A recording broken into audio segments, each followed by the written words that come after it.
Guys, നല്ല കട്ടൊക്കെ പനിയൊക്കെ പിടിച്ചിട്ട് പിറ്റേന്ന് രാവിലെ 5 മണിക്ക് എണീക്കേണ്ട അവസ്ഥ ആർക്കെങ്കിലും വന്നിട്ടുണ്ടോ? അതെ ഗൈസ്, ഞാൻ എണീറ്റിട്ടുണ്ട്. ഞാൻ മാത്രമല്ല, എല്ലാ അമ്മമാരും അങ്ങനെ തന്നെ. മക്കൾ സ്കൂളിൽ പോകുമ്പോൾ പനിയല്ല ജലദോഷമല്ല എന്തുണ്ടായും നമ്മൾ എണീക്കല്ലേ. അപ്പോൾ അതുപോലെ തന്നെ അവസ്ഥയായിരുന്നു. 2 ദിവസം നല്ല പനിയായിരുന്നു.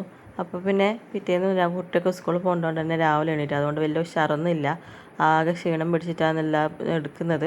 അപ്പോൾ വെള്ളയപ്പം കടലക്കറിയാണ് ഞാൻ അന്ന് ബ്രേക്ക്ഫാസ്റ്റ് ഉണ്ടാക്കിയത്. അത് തന്നെ മക്കൾക്ക് ലഞ്ചിനും കൊടുത്തു വിടുകയാണ്. കാരണം ചോറൊന്നും ഉണ്ടാക്കാനുള്ള ടൈമോ അവസ്ഥയോ അങ്ങനെയൊന്നും അല്ല ഉള്ളത് ഇപ്പം. അപ്പോൾ പിന്നെ ചൂടോടെ ചായയൊക്കെ കുടിച്ചിട്ടുണ്ട്.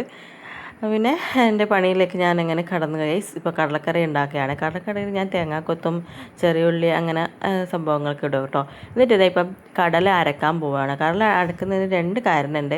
ഒന്ന്, എൻ്റെ മക്കൾ കടല തീരെ കൂട്ടത്തില്ല, അച്ചാറ് മാത്രമേ കൂട്ടൂ. അപ്പം ആ കടല അരച്ച് ചേർത്താൽ അതും കൂടി അവരുടെ വയറ്റിലെത്തുമല്ലോ. പിന്നെ നല്ല കറിക്കൊരു മുഴുപ്പൊക്കെ കിട്ടും. പിന്നെ എല്ലാം ചടപടേന്നായിരുന്നു ഗൈസ്. ഞാൻ എൻ്റെ കുളി കഴിഞ്ഞു. ഇതാ ഞാൻ ലഞ്ചൊക്കെ റെഡിയാക്കി ബാഗിലൊക്കെ വെച്ച് കൊടുക്കുകയാണ്. അങ്ങനെ അപ്പോൾ ഇതാ അവർ സ്കൂളിൽ പോകാൻ വേണ്ടി റെഡി ആയിട്ടുണ്ട്. അപ്പോൾ ഇതാ സ്കൂളിലേക്ക് പോവുകയാണ്. അപ്പോൾ ഇന്നത്തെ ഈ കുഞ്ഞു വീഡിയോ ഇത്രയേ ഉള്ളൂ കേട്ടോ. അപ്പോൾ ഓക്കെ, ബായ്.